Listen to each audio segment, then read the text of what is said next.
Do you think it's possible that the reason you feel stuck, unfulfilled, or maybe even like you've missed your chance in life is because you don't know your purpose? Did you know most women over the age of 40 believe the lie that it's too late to reinvent themselves? However, this is the most powerful time in our lives. Hey sister, Nina here. Welcome to my channel. I help faith-driven women find courage, confidence, and clarity so they can step into their next chapter and find their purpose. Let me ask you this. What do you think is going to happen if you never discover your purpose? Do you know you'll probably spend years second guessing yourself? You're probably going to spend years feeling like life is just passing you by, and you may just feel like for years you're just going to wonder, what if? But if you stay with me, I'm going to talk about 5 clear steps in which you can uncover your God-given purpose starting today. You know, the Bible doesn't always use the term purpose, but it does use calling, God's plan, God's will, and it does talk about God's intention for our lives. What does it look like for you? What does that calling, purpose, intention, His will look like for you in your life? So God created us with a purpose. I know the plans I have for you, declares the Lord. Plans to prosper you and not to harm you. Plans to give you hope and a future. So don't confuse. I also want to tell you, don't confuse purpose with profession. A lot of us think, can confuse the two. Yes, some people get to have purpose in their profession, and some people they're really good at a profession, but it may not feel like their purpose. So don't confuse the two. Your purpose might flow through your profession. However, your profession is not the sum of your purpose, right? It's not the sum of your purpose. Faith-based definition would be purpose is the unique calling that God has placed on our lives. Not just what we do, but who you are and how you serve with your God-given gifts. Simply put, is your God-given purpose is your assignment from God, right? This is the reason you're here, and it's why life feels meaningful. Let's dive into step number 1. So first of all, if you don't reflect on your past gifts, then you're going to miss the clue that God has already given you. So step number 1 is reflection. So I want you to reflect, think back throughout your life, and look for clues, things that you've done in the past leading up to now. And if we don't reflect on these gifts, then we're going to miss the clues that God has given us. So for me, I'll just give you an idea. For me, since a young age, I can think of it as leadership. So as early as probably high school, I would say, is when it really started. That's when I really found my stride, right, as a teenager. But for me, it was leadership. People recognized that I was able to help, maybe just guide people, mentor people. And even before I believed it, other people saw it in me. So think back to a time of maybe when people have recognized something in you that maybe you didn't even recognize in yourself. And so what came natural to me was harder for others. So to stand in front of a room and organize and lead and talk and create community and all of that, it has always come easy to me where it may not for others, right? And so that is definitely one clue. So think back to a moment when something was effortless to you, and it seemed so effortless and people complimented you on it. And so think of that, because that's a window peeking into your purpose. Comment below and let me know what that talent is that people have always noticed in you. We would love to know. Let's hear it. Comment in the comment section below. And then moving on to step number 2, we're going to go deeper into what truly lights you up. So don't click away yet. Okay, so step number 2 in discovering your purpose is what lights you up. Think back to a time, again, first of all, if you ignore what excites you, if you ignore what lights you up, you're going to end up living other people's dreams, what other people want you to do. I want you to think back to doing things that you've done in the past in your life that you're doing now, things that actually light you up. So if I were to think back to a time Looking back, I can always tell you being creative. I've always been artistic and creative. I don't know, I just love creating things, building things, crafting things, whatever. I've always been a learner since I was a very young age. I remember going to the library, and just once I discovered the library, I would just read all these books about science and facts, and I just loved gaining knowledge. It's one of my favorite things to do. And I've always been, I've always loved organizing people and communities and hosting events and leading people. Like, this has always been something I can think back to, being in high school for sure is where it started. And then I've always been an entrepreneur since I was a kid. I did car washes, in my driveway. I did garage sales. I would iron shirts for my dad to make money. Like, there's so many things that I would do, just like side gigs, side hustles, in order to make money.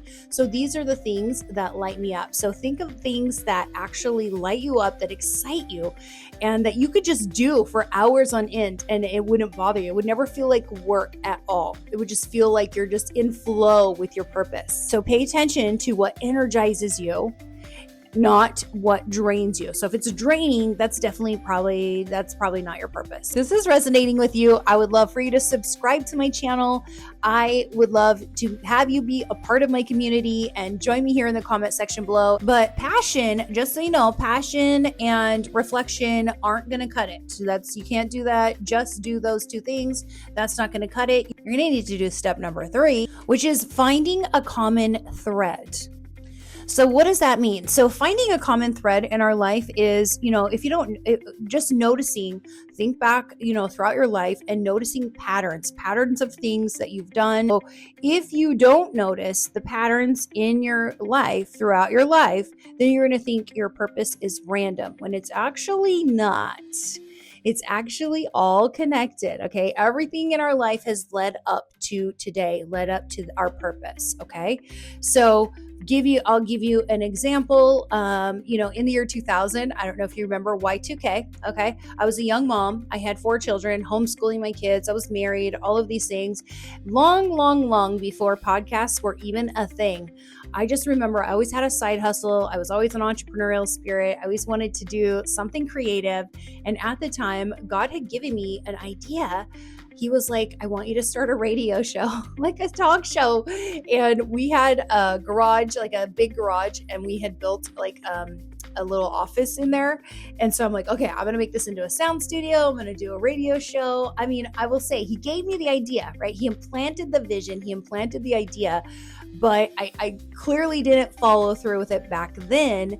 However, if I look back on my life, all these clues that I have had all lead up to me being here on my channel today. Step number 3 is to find the common threads. So look for reoccurring themes, ideas, or even dreams that you've had in your life about doing something that lights you up. Step number 2, lights you up. And then I just want you to know, these are not by accident. These are God's little breadcrumbs that he's leaving for you. These are little clues that God is leaving you in order for you to discover that God-given purpose, because honestly, he wants you to fulfill your purpose. He has given us a plan. He's given us a purpose, right? He has put that destiny, right? He has put it in there and we are to fulfill it. Now, there's one thing you have to remember is anytime you are going to start trying to fulfill your purpose, your God-given plan, you are going to face number 4, which is false beliefs. So number 4 is you have got to identify these false beliefs. It's too late for me. I can never reinvent myself. My life is just passing me by. I'm not smart enough. I'm not qualified enough. Maybe I don't know enough. Whatever that is for you, we have got to identify these false beliefs and these lies that the enemy is telling us, because he's telling us those lies to keep us small. He doesn't want us to fulfill God's purpose and God's plan for our lives, because then that would help God in his kingdom, not the enemy. If we keep believing these lies about ourselves, we're never going to fulfill our God-given purpose. Leave me a comment in the comment section below and tell me what false belief that you have about yourself or stepping into that purpose are you going to let go of today. Let us know in the comment section below. So now we're going to get practical. Now I'm going to tell you what you need to do. The fifth thing step number 5 is practical. Now, how do you actually step into this purpose? Well, step number 5 is you got to take the first step. You got to take baby steps in order to get there. I mean, I guess if you're the type of person to take one giant leap, go for it. I encourage you to do that. However, if we've gotten this far and we haven't done it yet, I'm feeling like you may need to take a baby step and just put your toe in the water and test it out. So I will tell you, if you wait for the perfect time, you're never going to start. So what could you start with today? What one little baby step could you take today in order to get one step closer to that purpose? Maybe it's taking a course of some kind. Maybe it's getting certified of some sort. I will tell you, back in 2013, 2014, right as I was turning 40 years old, I really started feeling this purpose calling, right? I'm just like, what is that feeling? I just have this purpose. I have this calling. I want to do more. I want to create an impact. I want to create a legacy. And so I started sharing that, and I actually ended up taking a 6-month coaching certification that, gave me the credibility. I feel like it gave me that confidence in order to actually now say I am a certified coach. So what do you need to do? Is it a 6-month class? Is it a community, a course at the community college? Maybe you want to be a painter. I don't know. I would love to be a painter one day. So what class do you need to start? What skill do you need to learn? I heard someone say a week or two ago, it's like, if you are stuck in life, usually it's because there's a skill that you need to learn. And so that is, I believe that with all my heart and soul, because how could I do this channel? How could I coach and mentor people had I not learned how, right? I don't think we can just pull it out of thin air. So I had to learn how to do YouTube videos. I've had to learn how to edit, like everything. Every time I get stuck on my channel or in helping people or mentoring people or anything, I have to pick up a new skill. What's that step that you could take? Maybe it's picking up the camera and starting your very own YouTube channel. Here's the thing. Just remember, if you wait for the perfect timing, you're never going to start. So take that first step today. And then just remember, things are revealed in motion. Like, you're never going to get there if you don't start. You have to, I will tell you, I've had 3 attempts. This is my 3 attempts at my business, but this is my 2nd attempt at YouTube. And so sometimes it takes more than one attempt to reveal our purpose and our voice and our authenticity, right? It's okay. You just have to take the step and go through the process in order to get to that purpose. So you got to experiment. You got to be willing to fail. It's okay. Nobody's going to care. You don't even have to tell anybody if you don't want to. But now that you know the 5 steps in order to get closer to your purpose, if you want a little bit more clarity, go in the description box below and download my free, it's a little gift. It's just a little checklist, a free clarity checklist. It's your next steps for your next chapter in life. My gift to you. I hope you enjoy it. And until next time, keep smiling, keep shining, and keep stepping into your God-given purpose. Until next time, I'll see you guys in my next video. Have a great day.